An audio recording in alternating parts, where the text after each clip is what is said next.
What? That was weird. I think it's time that I just give up on the being out of the house by 7 o'clock plan. Don't think it's going to happen. My first alarm goes off at 6:20, which if I got up then, it might be possible. But then I hit snooze every time. I like to be able to hit my snooze twice. I have to be able to hit my snooze twice. It's just my thing, one of my quirks. And it's a 15-minute snooze, so the next one goes off at 6:35, and then the next one is 6:50. And if I were a bachelor or it was just my wife and me at home, that would be no problem. I could get up, get ready, get dressed, and be out the door by 7. But that's just not the case. We have a dog to take care of. We have a baby to take care of. A toddler, really. And so it's just not feasible to be out of the house by 7. And I don't have to be out of the house by 7 in order to make it to school on time. Really, 7:10 is probably the last comfortable time I can leave, but 7:15 is probably the last bare minimum amount of time to get there by 7:45 when I am contracted to be there. I want to talk about time today because it's fitting. Like I said, if I really truly wanted to leave the house by 7, it could be done. But I don't care that much about it. I care more about feeling rested, waking up at a slower pace, not rushing out the door, getting Ellie up, saying good morning, giving her hugs and kisses and all that good stuff. So those are the things I care more about, so that's what I give my time to.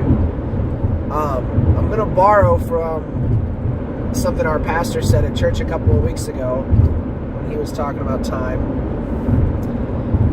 He said, essentially, you make time for the things you care about. The example was, obviously this is at church, so people are like, I don't have time to make it to church on Sunday morning. Well, then you don't care enough about doing it.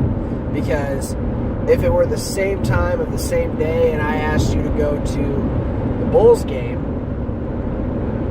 had really great tickets and asked you to go, then you would make the time to do it if you cared about the Bulls or fill in that thing that you care about.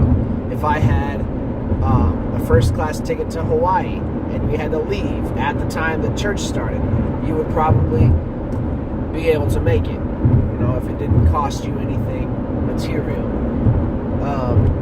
And that's the thing about time, is it doesn't cost us anything material. Yes, obviously people say time is money and money is a material thing. People value their time so greatly that they expect compensation for it. More times than not. Not always, but more times than not. I found myself doing this last night.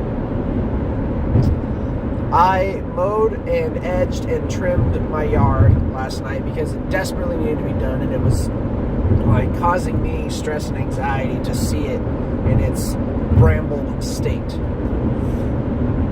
So I had to fix it. And I was out there till after dark, and you might think, well, how in the world do you make your lawn look good when you can't see it when it's dark? I don't know. But I did it because I wanted it to be done, and that's what I gave my time to.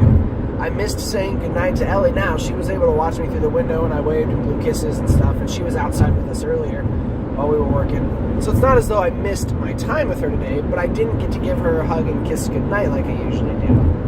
And so my time at that moment was more well spent taking care of the yard and thus taking care of myself than it was kissing Ellie goodnight last night.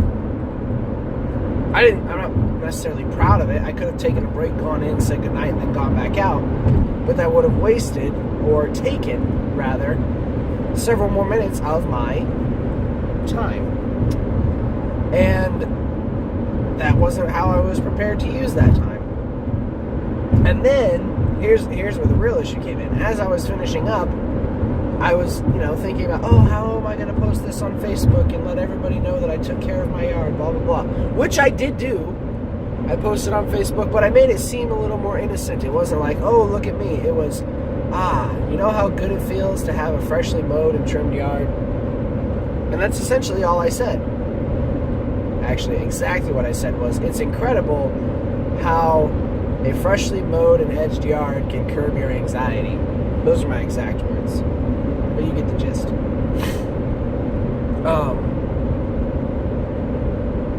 And that was another thing that took time. I didn't have to announce to the world that I did it.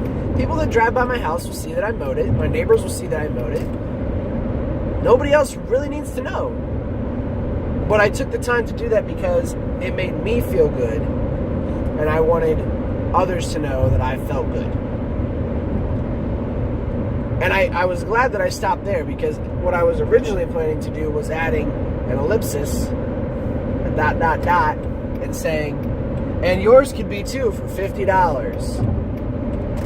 And that was the issue right there. I was valuing my time in terms of money. And I didn't need to do that. There was no reason for that. Because my yard looked good. I felt good about it. I didn't need to make anybody else's yard look good. And especially if I really cared about it, if I just wanted to mow and make something look good, I shouldn't be compensated for that. If they feel the need to say, hey, I'll give you $20 to come and mow my yard. Okay, great. But there's no reason for me to advertise and say, when it's not my job, first of all, okay? There are landscape companies that are more than welcome to advertise lawn mowing, trimming, clipping, all that stuff, and get paid for it, because that's their job, that's their livelihood. That's how they make a living. It's not what I do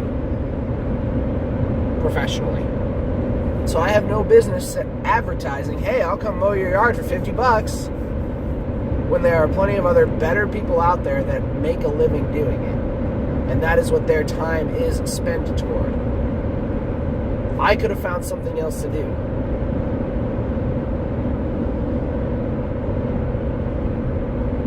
So time is a very strange thing. I got to thinking about it a little bit yesterday, because one of my colleagues is retiring at the end of the year. She's 57 years old. She's retiring at the end of the year. If everything stays the way that it is, I'll be able to retire at the same age. 57 is a relatively young age to be retiring. I think the minimum I can do is 52. And I think about how that compares to my parents, who are 55. No, Mom will be 55 this year, and Dad will be 59 next month. So I think about them, and both of them are still working every day, going to their job. And not that they hate it. I don't get the impression that they hate it. But I also think they would like to maybe see retirement on the horizon. So for me to be able to confidently, or mostly confidently, say that I'll be able to retire between the ages of 52 and 57 is a good feeling. But then I think about all the things that I want to do now, how I would prefer to spend my days now, how I prefer to use my time. And it's kind of backwards, because in the days where we have the most ability, when we're young and fit and driven, we seemingly have the least amount of time to do something.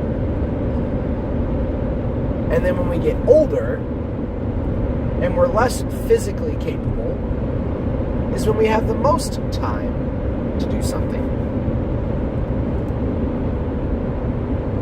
So it's kind of just a little bit backwards to me, right?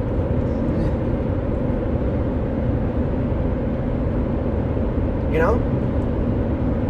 But I think that if we didn't do it that way, if we had, say, hey, for the first 30 years of your life, You can screw around, you can goof off, you can do whatever you want to do. Spend your time however you see fit. But on your 30th birthday, you're going to start working a job and you're going to be there for the rest of your life. First of all, I think the suicide rate might climb. And I'm not trying to be morbid or funny. I think that would be people's out. A lot of people would probably be like, oh, well, I had my fun. Now I can, if I die, then I'm done. I did everything I wanted to do. Then there will be the people that'll feel a sense of obligation to spend their time because, I got 30 free years of life that I loved, and now I need to pay for it, and I'm going to do that because it's the right thing to do. If we flip society around like that, then it might be different. I don't know. I mean, there are a lot of people that for the first 30 years of their life, they live that way anyway. It's not until they reach that age of mental maturity that they start to see, maybe there's something more. It's a little off topic, but that's kind of my views on time. We as people, we claim we don't have time to do things, but really, we're just not prioritizing it in the most efficient way. Just something to think about. I'll see you this afternoon.